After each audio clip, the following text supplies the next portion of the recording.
trono de la sabiduría, ruega por nosotros. Siéntense. Bien, es un foro de discusión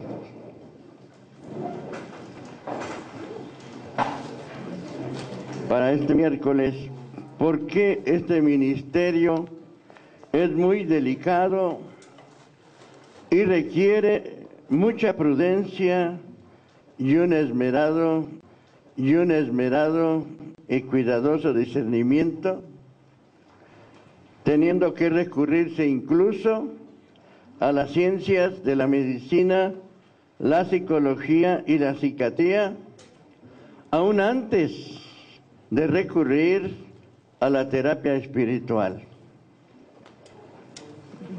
Ciertamente, digamos, es para algunos casos en los que no se puede hacer un discernimiento rápido. El Padre Amor incluso dice que es muy difícil hacer el discernimiento acerca de una verdadera posesión diabólica, y él dice que por eso el mejor medio para hacer el discernimiento es el exorcismo, lo cual ciertamente choca de acuerdo con lo que dice el ritual. No se haga el exorcismo si no se tiene una certeza moral de que efectivamente allí hay una presencia diabólica, y nos dan una presencia diabólica y nos dan los 4 principales signos para hacer el discernimiento de una posesión diabólica. Y aquí es donde está el problema para discernir, porque está tan contaminado el concepto del exorcismo en la mente de las personas que muchos vienen ya con una suposición de que tienen un demonio dentro, que tienen un espíritu dentro. Por eso están dentro. Por eso es tan preciso el ritual y el derecho canónico respecto a ser precavidos. Como también hace ver, ¿verdad?, que ciertamente tenemos también que tener cuidado, porque el diablo también, como padre de la mentira, puede esconderse para que no se le haga el exorcismo. O sea, son los dos aspectos. Esto es lo que hace difícil precisamente un discernimiento acerca de una posesión diabólica. Y ciertamente un sacerdote que no tiene conocimientos de medicina, que no tiene conocimientos de psiquiatría o psicología, pues tiene por eso que recurrir a un psicólogo, un médico, para determinar cómo está el estado de esta persona. Pero hay algo más todavía. Aversión a lo sagrado. El demonio ataca precisamente a las personas en aquellas partes más débiles y frágiles, entre ellas el sentimiento de culpa. Y hay personas que ya traen tan profundo ese sentimiento de culpa que sienten instintivamente un rechazo a todo lo sagrado, que le tienen miedo, y manifiestan además ese rechazo. Y el rechazo a lo sagrado por lo mismo no es suficiente, ¿verdad? Aunque muchas veces está el rechazo a lo sagrado.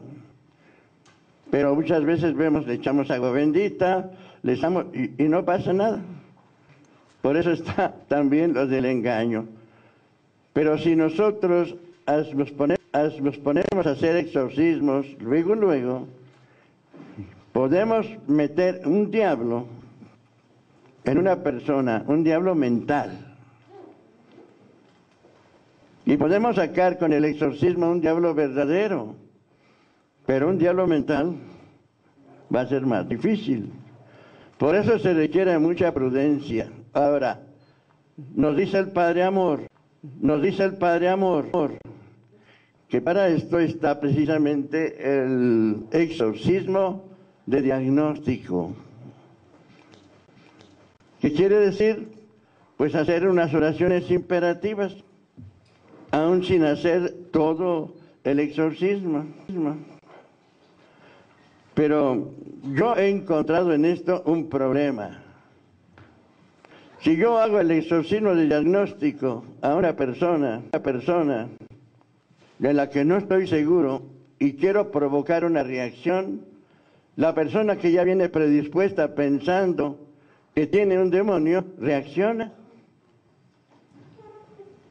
E incluso, como traen muchas carencias afectivas, vemos que en grupos de oración lo que se llama el descanso en el espíritu no es descanso en el espíritu, sino una reacción histérica. No digo que no se dé el descanso en el espíritu, pero que la mayoría de las veces apenas le ponen uno la mano a la persona y ¡purrún!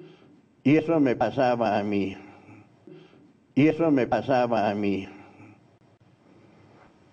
Que apenas imponía las manos simplemente por decirle así, pero como ya venía la persona predispuesta, entonces empezaba su crisis nerviosa manifestando la necesidad de atención. Yo lo considero esto como una histeria. Si no se presentan los otros síntomas, los otros signos, queda uno con la duda, pero ya está uno metiendo una idea. Ya me hicieron un exorcismo y no me pudieron sacar el demonio. Yo por eso dejé de hacer el exorcismo de diagnóstico, porque es un arma de dos filos. Se pretende provocar al diablo para que se manifieste. Pero muchas veces lo que se manifiesta es la histeria de la persona que siente necesidad de que se le dé una atención especial. Por eso ahora yo, claro, también vi que muchas veces haciendo el exorcismo, una oración de intercesión, la persona caía en paz, en tranquilidad. O poniéndole el Cristo enfrente. Una vez un muchacho me lo llevaron, ¿verdad? Y iba con la mirada así. Los papás, el papá y el hermano con la Biblia y rece, ¿verdad? Y entre más rezaban, pues otra más.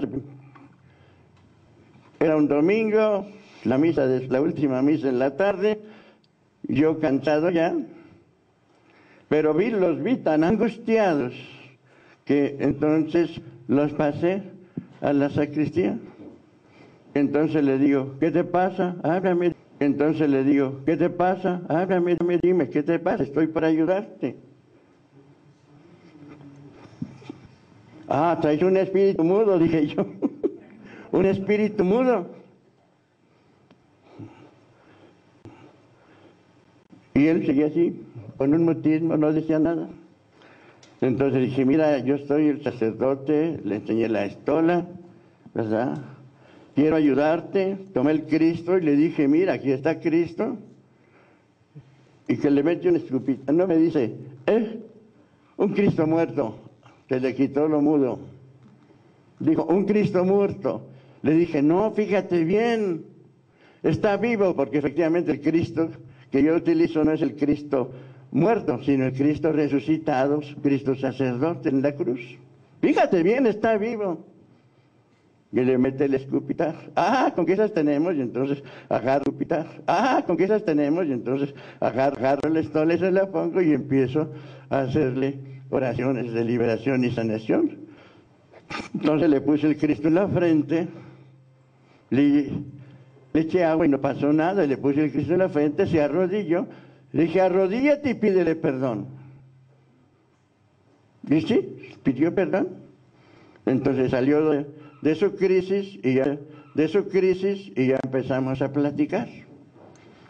De ahí yo me di cuenta entonces que primero hay que platicar, hay que acoger a la persona para ver qué es realmente lo que le pasa, cómo está físicamente, cómo está psicológicamente y cómo está también su situación espiritual, para saber qué ha causado este problema en el joven, qué ha causado digamos, esas reacciones, y lo que descubrí fue que era un joven, que en un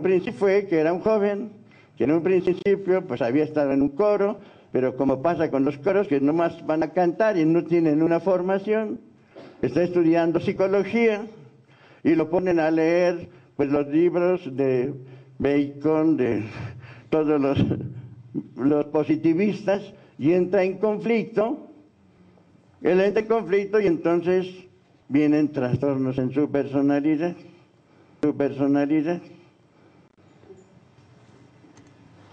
Venía vestido de negro. Le dije, ¿qué eres, arqueto o qué? Porque se viste de negro, ¿no?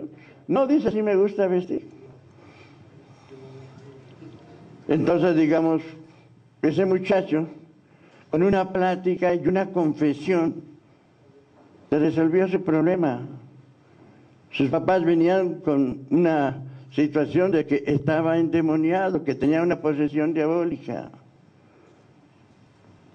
Era necesario nada más simplemente una plática, una confesión. Si yo me pongo a hacer el exorcismo, le voy a meter la idea de que trae verdaderamente un diablo. Entonces, por eso, otra ocasión también, un muchacho de 35 años, lo llevaban dos hermanas, y apenas le puse también así la mano, burrum, que se empieza a revolcar, y las hermanas, no, dije, déjelo, no lo toquen, nomás piden que no me vaya a tirar nada. Y empezó a revolcarse, hasta meterse así debajo de una mesa, enconchándose. Inmediatamente me di cuenta, está teniendo una regresión a un estado de seguridad. Yo, mientras él estaba revolcándose, yo platiqué con las hermanas y me di cuenta de qué es lo que estaba pasando. Estas hermanas eran mayores que él, ellas estaban casadas, y el muchacho era el hermano menor que quedó huérfano cuando tenía apenas 4 años. Por lo mismo, sus hermanas quedó huérfano cuando tenía apenas 4 años. Por lo mismo, sus hermanas la hicieron de mamá y lo sobreprotegieron. Y se creó una dependencia tremenda de parte de él hacia sus hermanas. Entonces él estaba por casarse y de repente rompió con la novia y decidió no casarse, y de ahí empezó su problema. Entonces ya con estas me agarré y le dije, ¿ya te cansaste? Ahora en el nombre de Jesucristo, levántate y vamos a platicar. Y ya salió del trance y se sentó y empezamos a platicar. Le dije, ya madura. Tus hermanas necesitan libertad. Las tienes sometidas. Él realmente lo que pasaba era que estaba sintiendo que iba a quedar desprotegido al casarse. Entonces digo, necesitas madurar, necesitas hacer una confesión. Claro, llevaba una vida pues alejada de Dios, no se confesaba. Entonces le dije, una confesión. Y el muchacho entonces asistió como unas 4 o 5 veces a la oración, se casó y después tranquilo, ya no pasó nada. Es decir, ahí vamos viendo cómo hay situaciones, sobre todo en nuestros tiempos, que son problemas de tipo psicológico, pero que cuando las personas como ellos, también viendo cómo estaba con unas depresiones tremendas, pues fueron a ver al brujo. Y entonces vamos a ver que hay una influencia demoníaca que no llega a ser una posesión, pero sí es una opresión. Porque el demonio nada más está buscando a ver quién se deja. Y si alguien se mete en su terreno, pues uno mismo le está dando toda su problemática en charola. Y entonces el demonio sabe dónde atacar. No es toda su problemática en charola. Y entonces el demonio sabe dónde atacar. No es necesario siempre una posesión diabólica. Lo han dicho los grandes exorcistas, son casos rarísimos. Por eso, si vemos nosotros, la mayoría de la gente viene ya con nosotros, con eso de tanta televisión, tantas películas, vienen ya con una idea preconcebida de que tienen un demonio dentro, que se les metió un espíritu. Entonces, muchas veces lo que necesitamos es abrir un espacio para escuchar a las personas. Lo que pasa con nosotros los sacerdotes es que nunca tenemos tiempo. Y ahora muchos ni siquiera confiesan y mucho menos van a sentarse a estar escuchando, como yo lo hago, 1 o 2 horas a una persona para saber qué es lo que le pasa, con qué instrumentos puedo yo contar para poder ayudarlo espiritualmente. Hay que verlo físicamente, psicológicamente y espiritualmente. El año pasado el padre Babolín nos hizo ver esa necesidad de tratar al ser humano de una forma tripartita, como cuerpo, como mente y como espíritu. Y en las 3 áreas puede haber un trastorno. Otras personas que yo estoy tratando son personas que están espiritualmente muy dañadas porque se metieron al Reiki, a la yoga, y tienen fijaciones mentales tremendas, unos complejos de culpa, tienen también, digamos, remordimientos y complejos que constantemente se están repitiendo, y es difícil incluso acompañarlos en una dirección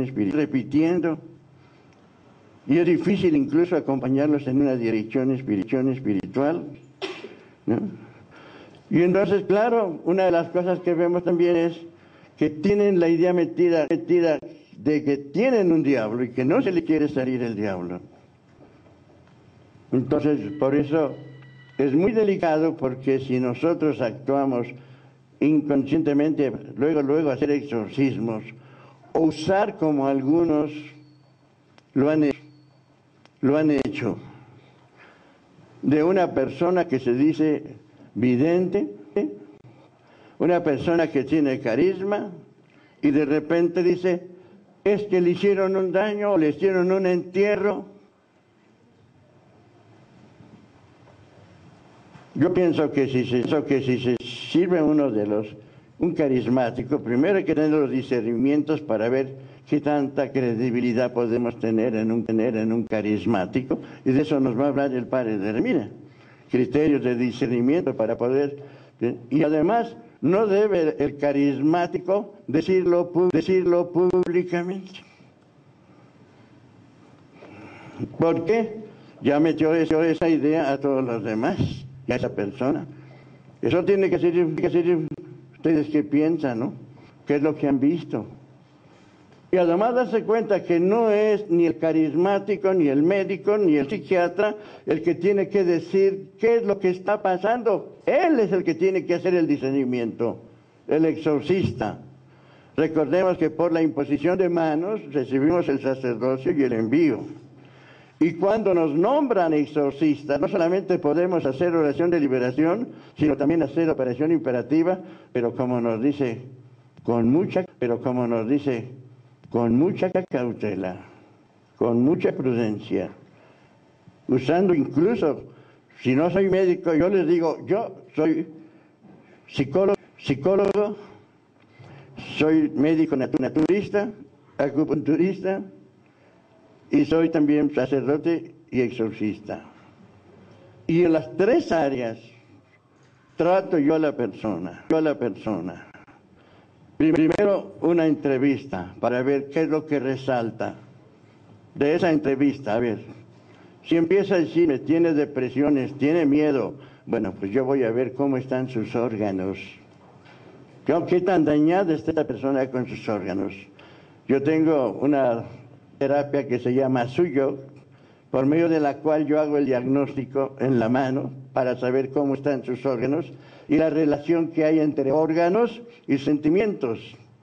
El año pasado también el doctor Alcocer, un acupunturista muy famoso, que es mi maestro, dio una conferencia sobre órganos y sentimientos. Órganos y sentimientos. La relación que hay entre órganos y sentimientos. Eso yo lo hago también para ver si tiene depresiones, si tiene miedo, si tiene tristeza. Vamos a ver cómo están sus órganos. Eso que no es médico, que no tiene esa manera, tiene que consultar con un médico. Por lo menos yo digo, sí, conocer qué relación hay entre pulmones y tristeza, depresión. ¿Qué relación hay entre miedo y riñones? ¿Qué relación hay entre ira, hígado y vesícula, etcétera, ¿no? Pero eso lo puede decir un médico. ¿Cómo está físicamente esta persona?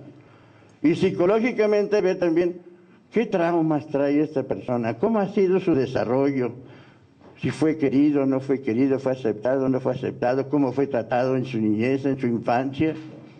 Porque todo eso es lo que nos va a dar a nosotros un diagnóstico.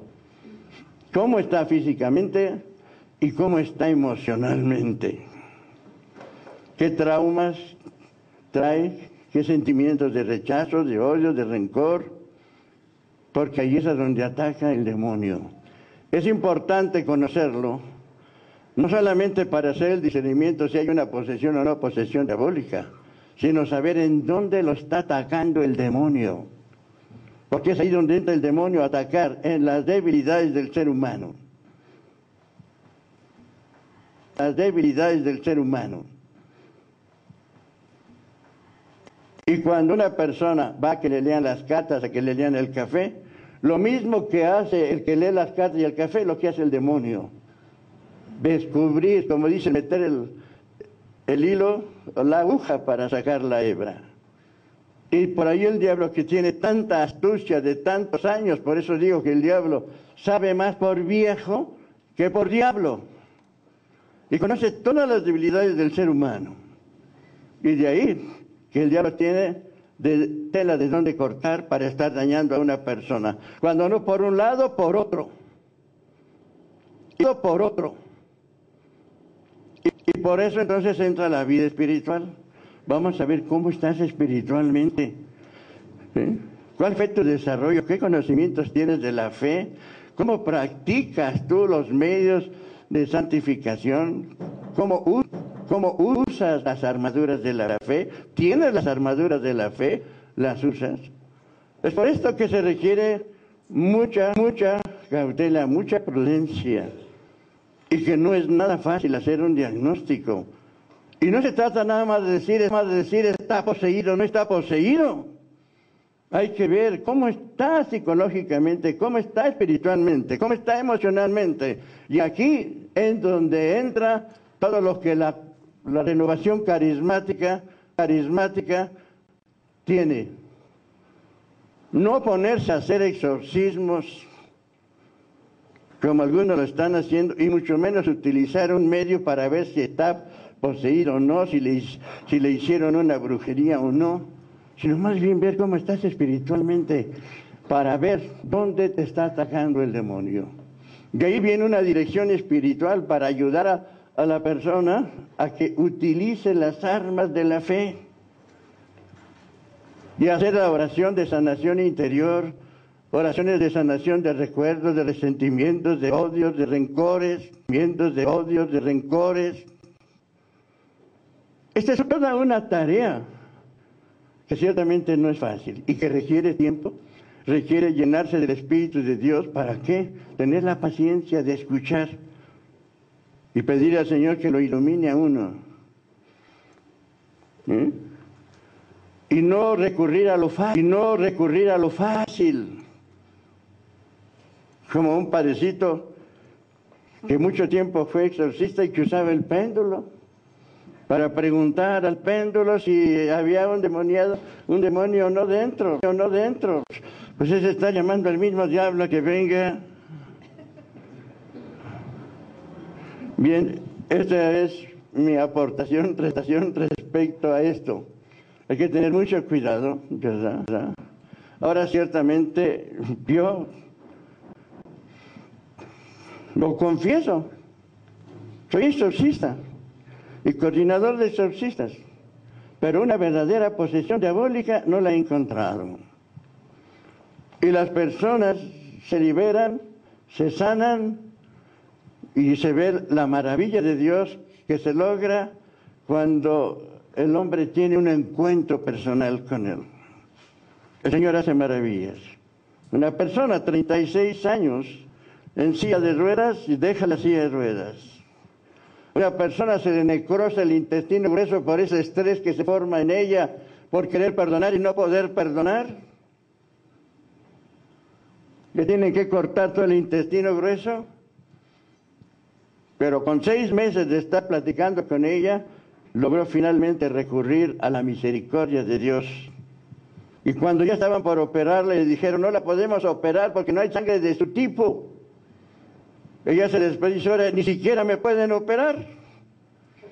Y entonces va a la basílica. Y cuando el padre Pedro Agustín pasa con la custodia, después de haber, para dar la bendición, la lleva y va a hacer la reserva, después de haber, para dar la bendición, la lleva y va a hacer la reserva.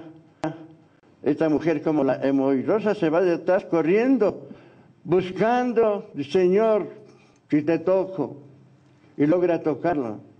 En tus manos me pongo, Señor, dame otra oportunidad. En ese momento, dice que nomás sintió como una descarga eléctrica, se fue a su casa, a los 8 días la llaman, porque ya hay sangre de su tipo para operarla, la llevan a los estudios preoperatorios, y le dicen, señora, usted no tiene de quién operarla. Y ahí está la mujer, completamente consagrada a Dios después de esa maravilla de haberla sanado. El ministro exterior de la comunión está visitando a los enfermos en las cárceles. Esta maravilla convirtió no solamente a ella, sino a toda su familia. Yo con esto descubro que nuestra tarea no es tanto de sacar diablos, sino de meter a Cristo por medio de una evangelización para que nos aferremos a Él. Y estando aferrados a Él, el demonio no puede hacer nada. Esa es la realidad. Por eso a mí cuando se burlan los sacerdotes y me dicen, oye, que tú eres el sacadiablos, a ver, sácame el diablo. Yo les digo, yo no saco diablos, yo meto a Cristo. Cristo es el que se lo saca. Cuando tú tengas a Cristo, no vas a poder tener al diablo en ti.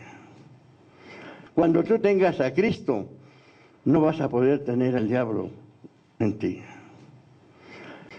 Bien, esa es mi aportación, digamos, de experiencia respecto a esto. Ahora le paso el micrófono al padre Alvarito para que...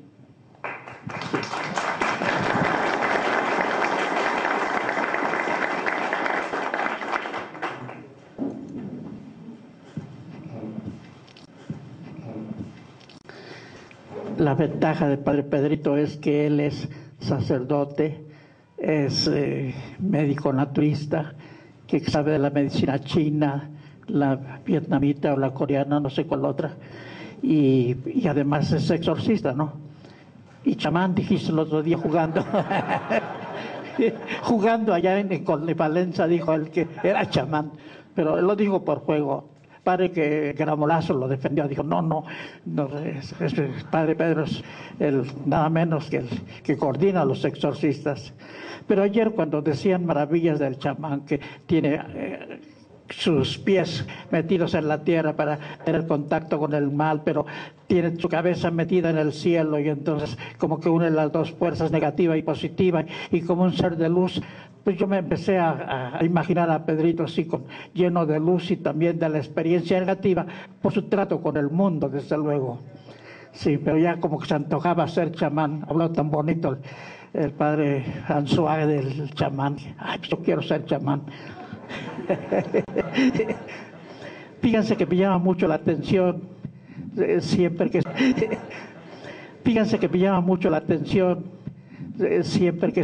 se usan los adjetivos como muy serios, como dice, el ministerio de exorcismo es muy delicado, requiere mucha prudencia, Hijo, entonces yo salgo corriendo, ¿no?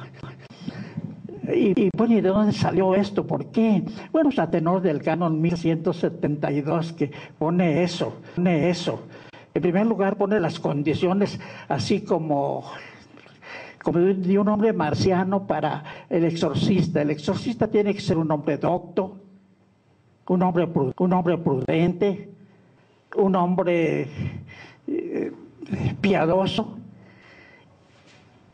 y que no tenga cola que le pisen. Entonces yo le digo, pues mándenlo a hacer a Tlaquepaque. Sí, así de fácil. Sí.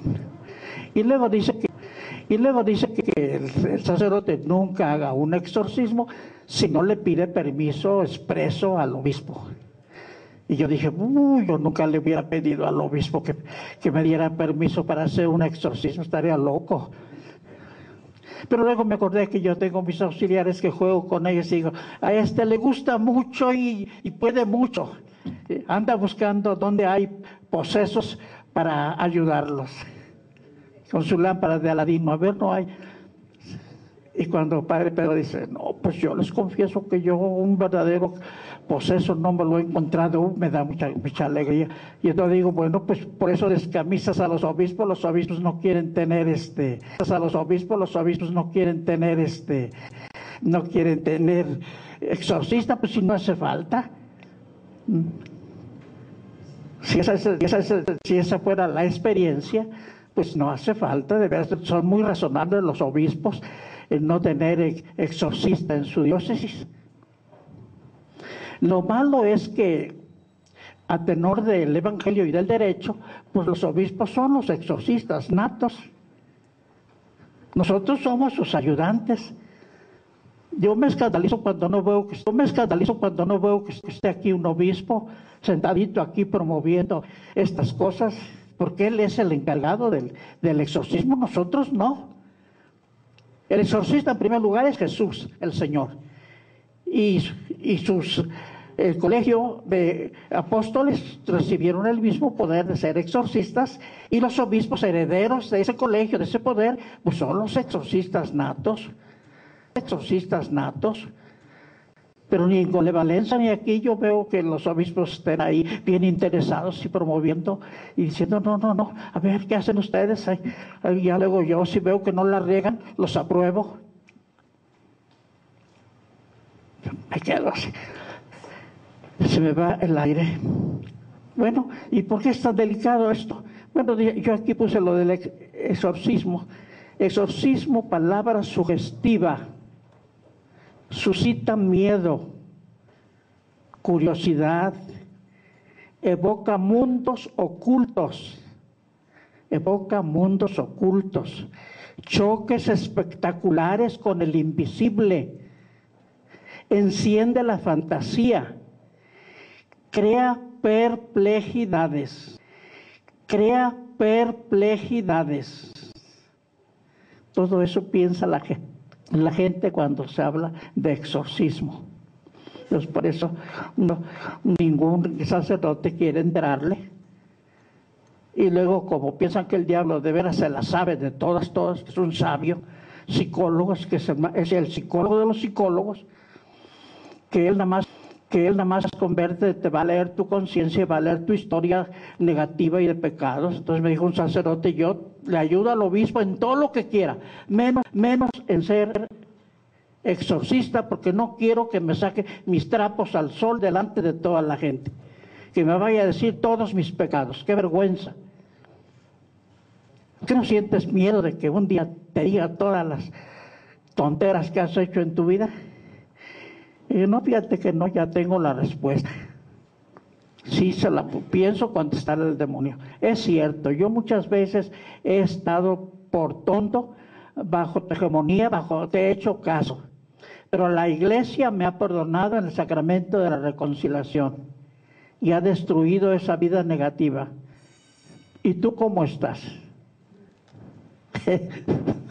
Al demonio. Si hay que contestarle, si hay que tener una palabra de comunicación con él, había que decirle eso, pero ahora te vas a salir por la autoridad del Señor Jesucristo, exorcista, y por la autoridad de la Iglesia. Y yo estoy aquí porque mi obispo me dio nombramiento para expulsarte. Voy a expulsarte. Ven mis auxiliares. Eso cuando los auxiliares del padre Pedrito le... Ven mis auxiliares. Eso cuando los auxiliares del padre Pedrito le trajeron agua. No, sí le trajeron ayer. Sí le trajeron.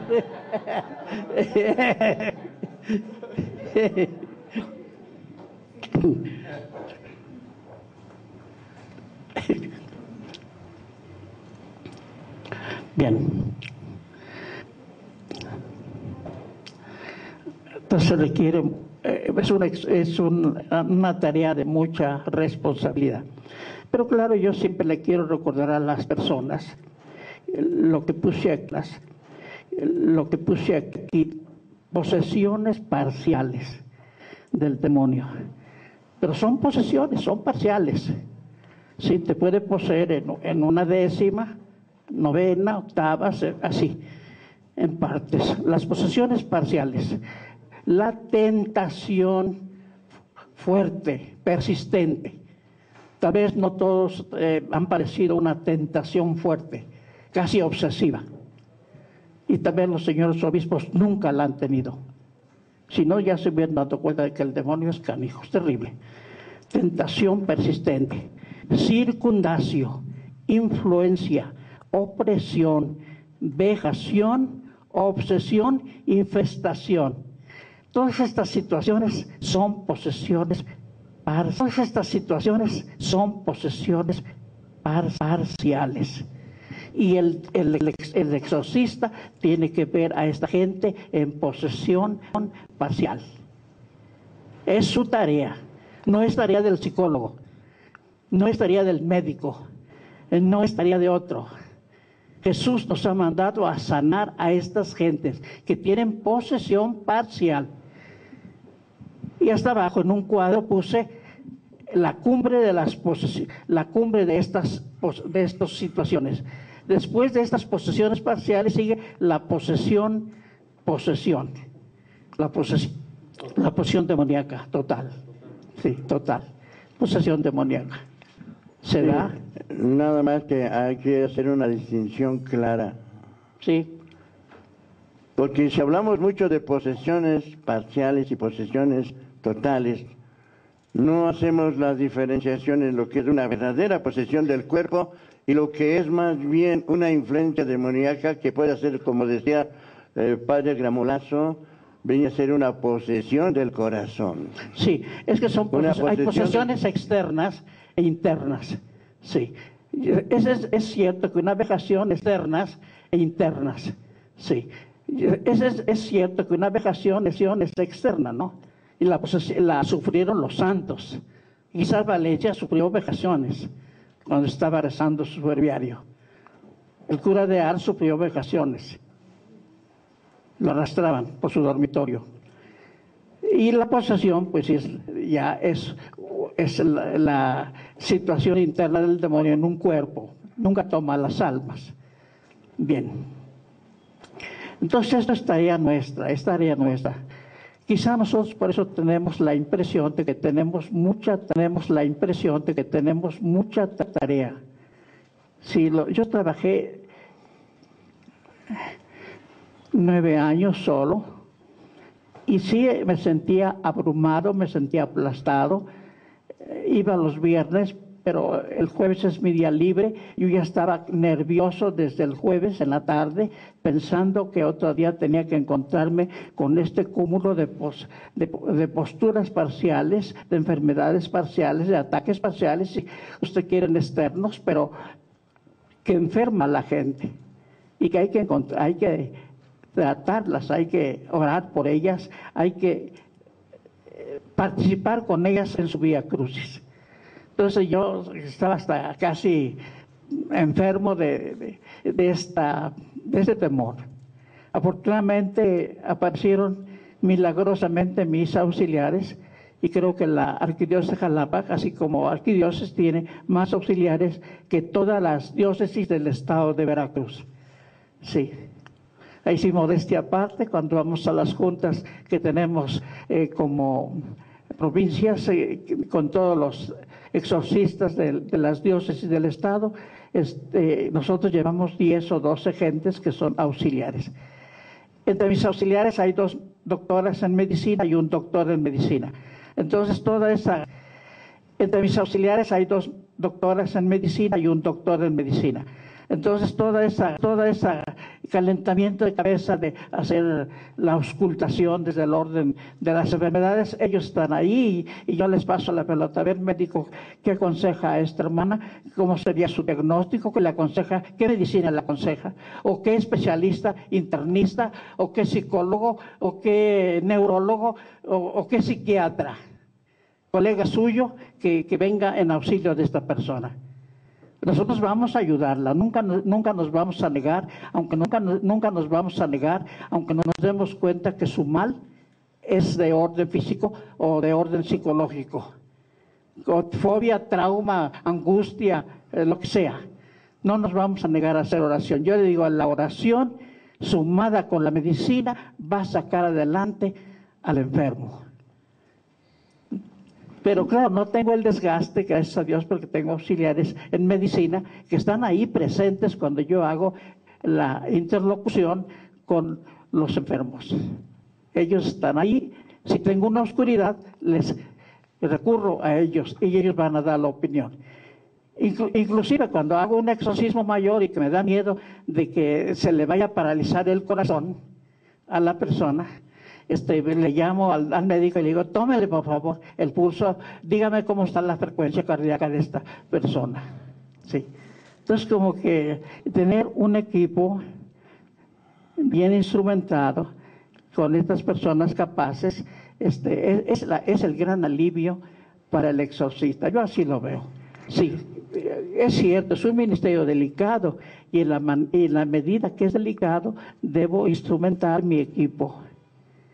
Yo les digo que mi equipo debe ser doblemente fuerte en lo espiritual, porque sean personas de vida espiritual, fuerte en lo espiritual, porque sean personas de vida espiritual, de oración, de meditación, de confesión, de comunión, de Eucaristía, de rosario, visita al Santísimo. Gente comprometida en lo espiritual, gente fuerte en lo espiritual, pero también gente fuerte en lo físico. Ya me frustró el que me ayudaba, que pesaba 110 kilos, ahora entró en dieta y creo ya no sé cuánto pesa, Arturo. 92. A mí me gustaba cuando pesaba 110. Pero me llamó la atención que una chamaquita de 17 años, flaquita, que vino en posesión demoníaca, él se le recargó encima, confiando en sus 110 kilos, y lo levantó como una pajita. Entonces, caray, aquí sí hay una fuerza descomunal en esta chamaca. Alguna cosa trae dentro que me levantó al auxiliar, siendo que él es con mucho peso. Y otro levantó una banca de cedro de esas antiguas que hacían bien gruesas y a prueba de todo maltrato, y la quebró. Entonces son momentos en que uno dice, detente sombra de mi bien esquivo, aquí hay algo. Y también quiero explicarles a ustedes por qué nosotros nos encontramos con muchas situaciones parciales en que el demonio está vejando, o que hay posesiones, porque en mi estado ciertamente hay mucha influencia del ocultismo y del esoterismo. Sí. Y yo creo esa influencia hace que la gente caiga en esos daños terribles. Por ejemplo, nosotros tenemos junta en la bellísima ciudad de Catemaco. Nos toca alguna vez los exorcistas ir a Catemaco. La casa de la iglesia está en una loma donde se ve todo el lago y la bellísima ciudad de Catemaco. Y me dice el exorcista, padre, fíjate que el primer viernes de marzo, vi a una persona haciendo una consagración al demonio en voz alta a media ciudad. Todavía no se me puede decir, pues vamos a hacerle un exorcismo a la ciudad de Catemaco. Sí, vamos desde aquí de la casa de la iglesia, los 5 exorcistas, vamos a exorcizar la ciudad. Claro que miren, lo malo de la situación de Veracruz y la capital del esoterismo, pues Catemaco, es que las mismas autoridades civiles consideran que es un legado tradicional, un valor muy grande, sostener estas cosas como cultura. El primer viernes de marzo viene a Catemaco gente de todo el mundo. Vienen a ver que el brujo les dé su consulta y que los sumen con el saumerio y que los cubran de lodo y que les hagan varias curaciones, como ellos saben hacerlo, y algunos más valientes van a la cueva del Mono Blanco para hacerse presentes en la misa negra que hacen esa noche. Yo creo que con tanta influencia, tanto ocultismo, tanta brujería, tanta adivinación, pues sí, mucha gente de nuestro estado, de toda esa faja del estado de Veracruz, el litoral del Golfo, pues sí está contaminada. Yo así lo veo y lo siento, y tenemos que ser conscientes de nuestra tierra y vamos a ayudar a la gente que ha caído en estas enfermedades por andar sopeando en el ocultismo. Porque es evidente que quien anda en cosas del ocultismo sí queda contaminado. Simplemente cuando hago yo una oración de sanación física, meto mi dedo en el agua de San Ignacio y le hago una cruz en la frente y le pido a Dios que haga la descontaminación de la fantasía. Porque una fantasía contaminada es terrible. Una mente que produce pensamientos negativos es terrible, ¿no? Sí, aunque no haya ninguna posesión demoníaca, es inmensamente dañoso, ¿no? Para la salud de la persona, de sus mismos nervios, cae en enfermedades graves. Hay gente que inclusive está encamada por estas enfermedades de la astenia, de la angustia, de las fobias, de las obsesiones, del histerismo. Son situaciones terribles, pero tenemos que hacerle frente, y no solamente en esto que yo le puse posesiones parciales, sino desde la sanación física. La sanación física, bueno, me tocan a mí, no hay entrevistador porque los auxiliares llevan una hoja con todos los datos de manera estadística de la persona, su nombre, su dirección, su historia pequeña, sus costumbres, su práctica religiosa, donde anduvieron cuando no estuvieron en la religión, cuántos años tienen no confesarse, etcétera, viven en unión libre, viven en adulterio, se pone en esa hoja. Yo quisiera hacerles notar algo que está en la hojita al principio, donde dice: todos los sacerdotes son exorcistas, porque lo recibimos en la orden. La primera orden que recibimos de las órdenes menores era precisamente el exorcizado.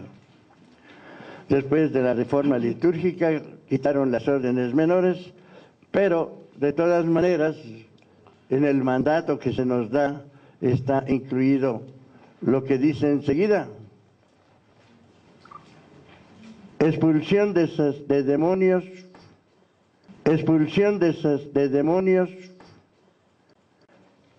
sanación, liberación y expulsión de demonios es fruto de la misión evangelizadora de la Iglesia.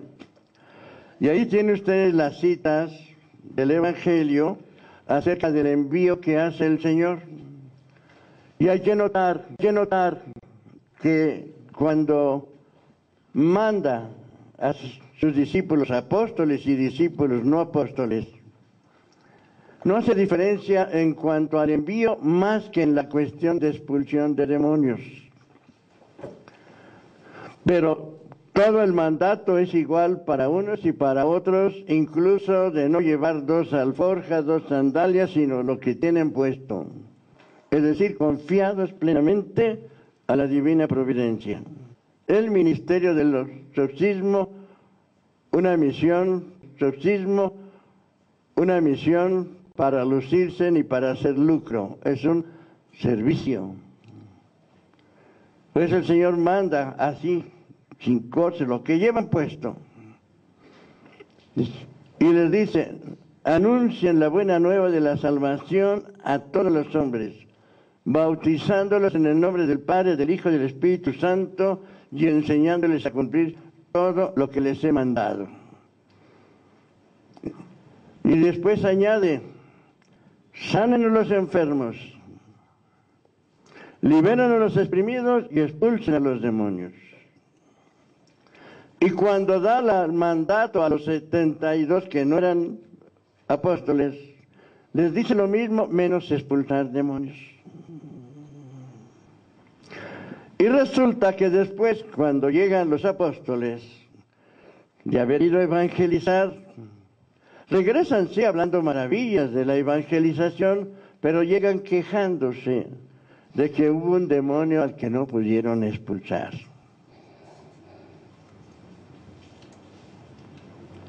Y el Señor les responde, les dice, ¿hasta cuándo los voy a tolerar? No tienen fe. Si tuvieran fe como un granito de mostaza, le dirían a un árbol, arráncate de raíz y plántate en el mar. Algo que parece absurdo, ¿verdad? Pero con eso se dice el poder que tienen si tienen fe. Y que se requiere la fe. Luego cuando ya están solos, dicen, Señor, ¿por qué no pudimos nosotros arrojar este demonio? Porque para arrojar esta clase de demonios se requiere oración y ayuno. Y aquí preguntémonos por qué oración y por qué ayuno. ¿Qué significa oración y ayuno? Y aquí preguntémonos por qué oración y por qué ayuno. ¿Qué significa orar? ¿Hacer una oración fuerte, una oración mágica? Orar significa platicar con Dios, pero en esa plática es un diálogo, en el que no solamente hablo, sino escucho también a Dios. Jesús no va a hablarle solamente a su Padre cuando se va a hacer oración. Va a escucharlo y va a renovar el por qué vino al mundo, cuál es su misión, qué es lo que tiene que hacer. Por eso Jesús, siguiendo lo que después nos dice San Benito, ora es labora. Para que toda tu obra sea de acuerdo al plan de Dios, ora, platica con Él, para que estés cierto de que lo que vas a hacer es de acuerdo a la voluntad de Dios.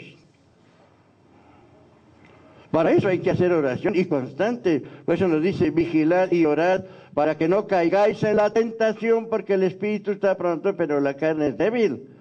Quieres hacer siempre la voluntad de Dios, para que puedas vencer, como se lo dijo a Pablo, cuando le decía, quítame este aguijón que me atormenta, que no me deja ni día ni noche, me impulsa a hacer lo que no quiero, y lo que quiero hacer no puedo. Se dice San Pablo, dice, tres veces se lo pedí y 3 veces me contestó, te basta mi gracia. O sea, ¿qué quiere decir esto? ¿Cómo podemos estar en gracia de Dios? ¿Cómo podemos ser gratos a Dios? Pues haciendo su voluntad. Y para eso es la oración, para que siempre estemos conscientes de qué es lo que voy a hacer. No dejarme llevar nada más del prurito. Como decía Gramolazo, el padre Gramolazo dice, el ser exorcista nos da cierta sensación de poder y queremos hacer ostentación de que tenemos poder y por ahí podemos caer en engaños. Luego nos dice también ayuno.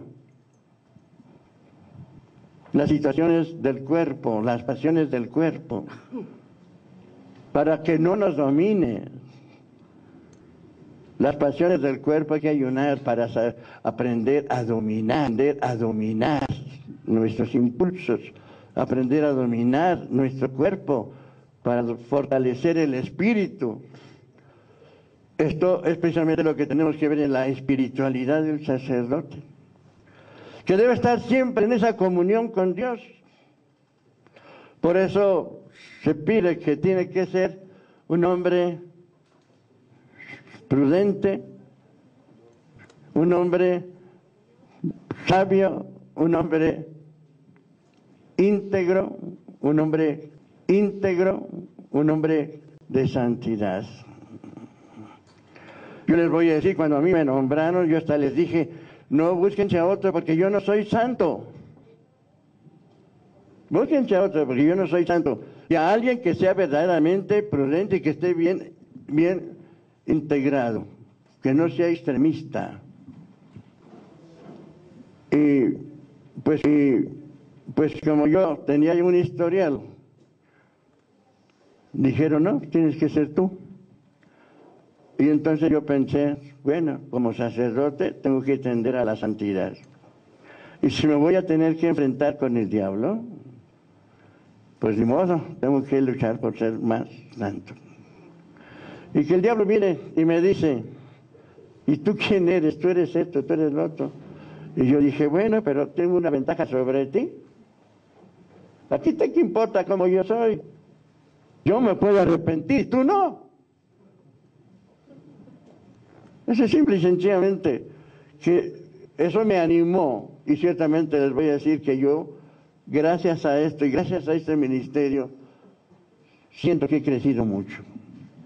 He crecido mucho espiritualmente. Sigo siendo un pecador. Sigo siendo toda una persona débil. Y que tengo que estar atento para no caer. Pero sobre todo, si tenemos que enfrentarnos al diablo, porque muchas veces el afán de sentir que yo tengo poder, a las primeras de cambio voy a estar haciendo exorcismos, o para hacerlo más rápido. En alguna ocasión yo lo hice. ¿Sí? Pero viendo que hay muchas sugestiones y diablos que son más imaginarios que reales, es ahí donde yo veo que necesitamos tener cautela.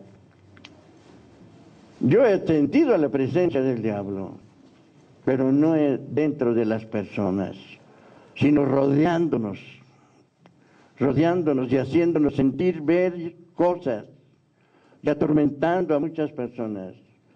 Una persona llegó con su familia, con una histeria tremenda, no quiero que se me meta, no quiero que se me meta. Y con esa histeria le dije yo a las personas, dije, a ver, déjenme solas con ella, ¿no? Porque aquí delante de ellas pues va a seguir haciendo su show. Y dije, voy a ver si la puedo calmar. Y hasta adentro me pensé, me solas con ella, ¿no? Porque aquí delante de ellas pues va a seguir haciendo su show. Y dije, voy a ver si la puedo calmar. Y hasta adentro me pensé, si no la puedo calmar, no la saco del trance, le meto un par de cachetadas y le quito la histeria. Digo, eso pensé en el interior cuando empezaba yo con esto. Pero no hubo necesidad. Porque ya estando con ella, pues insistía, no quiero que se me dio unos gritotes que pegaba, ¿no? Y entonces la agarré de los hombros y le dije así al lado, lárgate de aquí. No la molestes, ella está bautizada, fue ungida en el pecho, es propiedad de Cristo, la protege Jesús, el buen pastor. Pero antes le había dicho yo, ¿quién se te va a meter, hombre? Mira, aquí no estamos más que tú y yo, la Virgen, el San Benito, San Miguel, las imágenes que acostumbro tener, ¿no? Pero cuando le dije eso, déjala, en nombre de Jesucristo, lárgate de aquí. Hagan de cuenta que la persona se sintió tranquila y se calmó. Y así duró mucho tiempo. Hasta que después, en una ocasión, ya como unos 4 o 5 años, pues volvió a tener una situación pecaminosa terrible y cayó otra vez en depresión. Pecaminosa terrible y cayó otra vez en depresión.